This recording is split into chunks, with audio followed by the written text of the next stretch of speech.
Alhamdulillah alladzi hadana li hadha wa ma kunna linahtadiya lawla an Allah. Asyhadu an la ilaha illallah wa la syarika lah.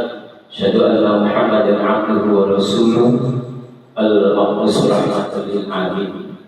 Allahumma shalli ala sayyidina Muhammad al-Fatihi lima ughliqa al-haqqi ma sabaq nasirul haqqi bil haqqi wal hadi ila siratal mustaqim wa ala alihi haqqa qadrihi amma ba'd. Fa ya Allah ittaqullaha haqqa tuqatih wa la tamutunna illa wa antum muslimun. Wa qala Allah ta'ala fi al-Qur'anil Karim, a'udzu billahi minasy syaithanir rajim. Bismillahirrahmanirrahim. Al-malu wal banuna zinatul hayatid dunya wal baqiyatus salihatu khairun indallahi wa khairun amala. Wa qala aidan wa mal hayatud dunya illa mata'al ghurur. Sallallahu alaihi sekalian kaum muslimin yang utama di hari yang Allah muliakan, di tempat juga Allah muliakan, mari sama-sama panjatkan puji syukur dengan mengucapkan alhamdulillah. Kesempatan hari ini kita diizinkan, diperkenankan oleh Allah untuk dapat memberikan kesehatan, panjang umur, sehingga dapat melakukan aktivitas ibadah, yaitu ibadah sholat Jumat. Insyaallah Allah berikan pahala amin ya rabbal alamin. Salawat dan salam semoga Allah limpahkan kepada baginda kita Nabi yang agung Nabi Muhammad sallallahu alaihi wasallam, seluruh keluarganya, seluruh sahabatnya, insyaallah termasuk kita. Amin ya rabbal alamin. Hadirin sekalian, sebelum saya lanjutkan pembahasan hari ini, mari kita tingkatkan kualitas iman kita, bukan kualitas tapi kualitas iman kita, mutu iman kita. Seluruh dunia ini banyak orang yang beriman, tapi imannya tidak berkualitas, sehingga begitu banyak orang yang beriman, begitu semakin dunia kacau. Karena dirinya iman cuma pengakuan di bibirnya, korupsi tidak korupsi, maling dan seterusnya yang dilakukan yang tidak ada aturan. Oleh karena itu mari, tanpa iman manusia lebih bengis dan lebih kasar dari hewan.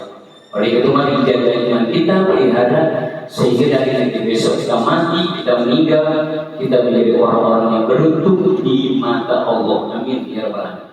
Hadirin sekalian, saat waktu yang begitu singkatnya yang terhormat Prabowo telah menjadi presiden, menunggu waktu 15 tahun yang lalu, 3 periode tidak pernah dapat. Yang terhormat Joko Widodo 10 tahun sudah dia tinggalkan. Begitu cepatnya waktu, sekarang Joko Widodo tidak ada kuasa apapun.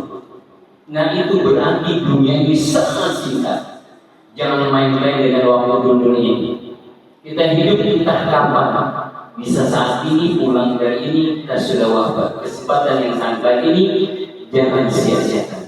Oleh itu, mari apa yang harus kita persiapkan? Yang pertama yaitu tujuan hidup kita.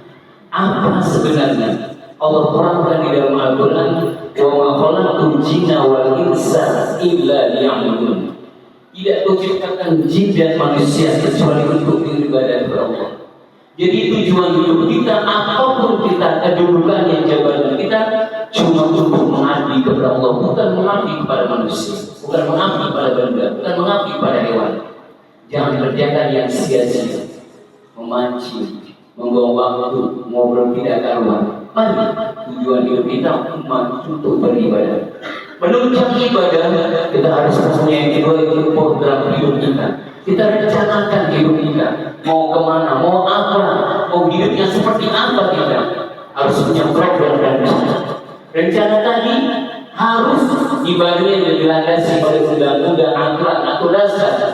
Yang ketiga itu harus ada aturan yang disebut aturan adalah landasannya Al-Quran dan hadis. Dan ijma ulama. Jika kita sudah memiliki ketiga tadi, kita juga harus memiliki. Supaya bisa menjalankan tiga faktor tadi, harus menggunakan ilmu. Jadi kita harus memiliki ilmu. Jadi sekalian, orang yang berilmu beda dengan orang yang tidak berilmu. Orang yang berilmu ibadahnya pasti diterima. Orang yang tidak berilmu ibadahnya sia-sia belaka. Sama dengan orang sebagai pegawai teknika. Orang yang teknik mempunyai ilmu pasti diterima dan pekerjaannya pasti sukses. Orang yang tidak berilmu walaupun bekerja pasti akan dikeluarkan alias dipecat. Kenapa? Tidak mampu. Begitu pun ibadah. Oleh itu harus berilmu. Sampai Nabi mengatakan, "Wa man al-dunya fa'alaihi bil ilmi." Jika kamu ingin bahagia dunia, harus dengan ilmu. Sekolah yang tinggi. Begitu juga bangsa Indonesia terkenal, yaitu B.J. Habibie terkenal sampai ke luar negeri, semua negara. Dan siapa yang ingin bahagia akhirat juga menggunakan ilmu agama. Pemahaman dan akhirah fa'alaihi bil ilmi. Dan siapa yang ingin menggambarkan lebih sempurna bahagia dunia dan akhirat, wa man aradahuma fa'alaihi bil ilmi. Dan ingat, Nabi mengatakan ilmu, menuntut ilmu itu wajib hukumnya. Siapa yang pekerjaannya santai pagi sampai sore sampai malam, tidak pernah menuntut ilmu, maka dia termasuk orang-orang yang berdosa. Menuntut ilmu hukumnya fardhu ain. Hadis yang terakhir, keempat faktor tadi, setelah kita menuntut ilmu, kita tidak bisa menggunakan ilmu tadi kalau kita tidak memiliki guru.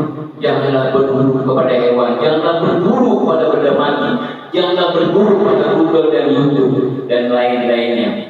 Berburu kepada sesama kita yang sama jenisnya, itu makhluk hidup yang disebut manusia. Mengapa kita harus berilmu berburu dengan ilmu dengan manusia? Karena manusia disebut Allah disebutnya khalifah, manusia yang sempurna, punya kebiasaan, punya akal. Makhluk hidup yang mempunyai akal, yang mempunyai akal cuma manusia saja. Makanya manusia disebutnya makhluk yang paling sempurna. Dan ingat, guru itu ada dua macam. Ada guru yang menyesatkan dan ada guru yang tidak menyesatkan. Dan anehnya, guru yang menyesatkan banyak pengikutnya dan bahkan berlimpah. Tetapi yang kita ikuti sampai-sampai dikatakan aku batuknya Bung Karno. Sesat sekali. Oleh karena itu mari jangan main-main dengan dunia ini. Kita pilih guru yang paling terbaik. Ada juga guru yang tidak menyesatkan, guru yang lurus dan jujur patuh pada agama dan Al-Quran. Itu yang harus kita ikut dalam hidup kita. Jangan sampai kita memiliki ilmu tidak memiliki guru. Jika kita besok tidak memiliki guru dan tidak memiliki ilmu, jangan berharap kita bisa masuk surga.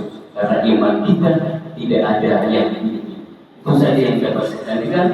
Mudah-mudahan ada manfaat. Bismillahirrahmanirrahim. Wal 'asri innal insana lafi khusrin illa alladziina aamanu wa 'amilus shalihati wa tawassaw bil haqqi wa tawassaw bis sabr. Barakallahu li wa lakum wa nafa'ana bihi min ayati wa ayati wa taqiyatu innahu ghafurur rahim.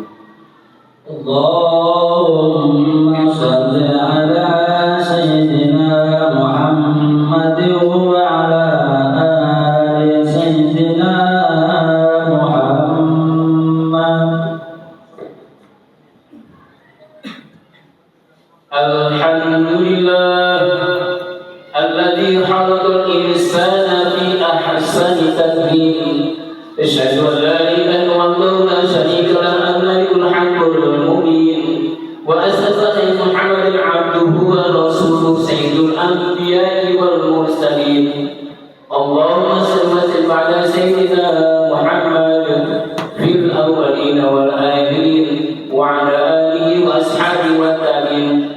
Wa ala rahmatika ya arhamar rahimin. Amma ba'du, fa ya ayyuhal hadirun ittaqullaha haqqa tuqatih wa fa'alul khairati wa jannatu 'anil sayyi'ati wa Allah subhanahu wa ta'ala meluki amrin berjani bahwa ta'ala innallaha wa malaikatahu yusalluna 'alan nabi ya ayyuhallazina sallu 'alaihi wa sallam. Allahumma shalli 'ala sayyidina Muhammad. Allahumma salli 'ala malaikatil muqarrabin المقربين وأنبيائك المرسلين وأهل طاعتك أجمعين وعلمك بأرحم الراحمين آمين. اللهم اغفر للمؤمنين والمؤمنات والمسلمين والمسلمات الأحياء منهم الأموات إنك سميع يا قاضي الحاجات برحمتك يا أرحم الراحمين. ربنا اغفر لنا سبقنا بالإيمان ولا تجعل في قلوبنا غلا للذين آمنوا ربنا إنك رحيم. ربنا آتنا في الدنيا حسنة وفي الآخرة عذاب عباد الله إن الله يأمر بالعدل والإحسان وإيتاء ذي القربى وينهى عن الفحشاء والمنكر والبغي يعظكم لعلكم تذكرون فاذكروا الله يذكركم واشكروه يزدكم ولذكر الله أكبر.